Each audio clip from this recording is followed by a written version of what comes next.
నమస్తే. ఎండాకాలంలో అలసట అనేది అతి ముఖ్యమైన కంప్లైంట్. కాబట్టి వీక్నెస్ వచ్చినప్పుడు, అలసట వచ్చినప్పుడు మొదటిగా ఎందుకు వస్తుంది అనేది తెలుసుకోవాలి. బాడీ డీహైడ్రేట్ అయినప్పుడు మరియు మనం ఎక్సెస్ ఎనర్జీ లాస్ అయినప్పుడు, మీల్ స్కిప్ అయినప్పుడు మనకి అలసట అనేది వస్తూ ఉంటుంది. ఎందుకంటే ఎండాకాలంలో స్వెట్టింగ్ అనేది ఎక్కువ ఉంటుంది కాబట్టి అందులో నుంచి మనకి లాస్ ఆఫ్ సాల్ట్స్ అవుతుంది. కాబట్టి ఈ బాడీలో నుంచి లాస్ ఆఫ్ సాల్ట్స్ అయినందుకు ఎనర్జీ లో అయిపోయి అలసట అనేది ఏర్పడుతుంది.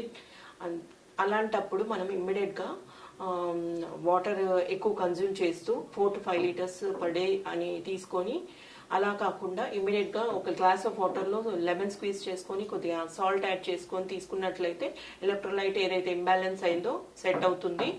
లేదా ఈ రిఫ్రెషింగ్ జ్యూసెస్ ఉంటాయి కదా, పుదీనా వాటర్ కానీ, కొత్తిమీర వాటర్ కానీ, జల్జీరా అంటారు, అంటే కొన్ని నీళ్ళలో జీలకర్ర వేసి బాయిల్ చేసి తీసుకున్నట్లయితే రిఫ్రెషింగ్ జ్యూస్ అవుతుంది. దాన్ని తీసుకున్నట్లయితే మనకి బాడీ యాక్టివేట్ అవుతుంది, ఎనర్జైజ్ అవుతుంది, అలసట అనేది ఉండదు.